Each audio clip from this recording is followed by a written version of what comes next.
നമുക്ക് നിറയെ വെജിറ്റബിൾസ് എല്ലാം കൂടെ ഒന്ന് ഗ്രേറ്റ് ചെയ്തിട്ട് നമുക്കൊരു മസാല ദോശ ഉണ്ടാക്കാം.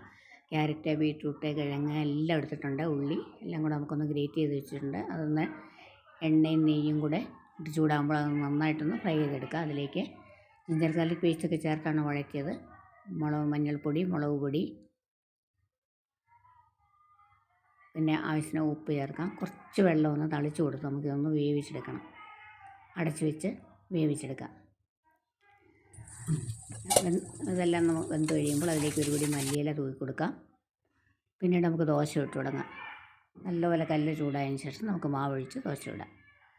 നല്ല ടേസ്റ്റാണ്. പിന്നെ ഹെൽത്തിയാണല്ലോ. ധാരാളം വെജിറ്റബിൾസ് നമുക്ക് കഴിക്കാൻ പറ്റും. ഇങ്ങനെ വെജിറ്റബിൾസ് കഴിക്കാൻ മടിയുള്ള കുട്ടികൾക്കൊക്കെ ആണെങ്കിലും നമുക്കിത് കൊടുക്കാം. ഇതുപോലെ നന്നായിട്ട് ഡ്രൈ ആയി വരുമ്പോൾ അതിലേക്ക് അല്പം നെയ്യ് തേച്ച് കൊടുക്കാം.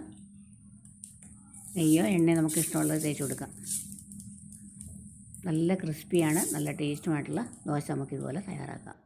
അതിനുശേഷം നമുക്കിതുപോലെ നല്ല ബ്രൗൺ കളർ വന്നു കഴിയുമ്പം നമ്മളുണ്ടാക്കിയ ഫില്ലിങ്സ് അതിലേക്ക് വെച്ച് കൊടുക്കാം. മടക്കി എടുത്തു കഴിഞ്ഞാൽ നമുക്ക് ദോശ റെഡിയായിട്ടുണ്ട്.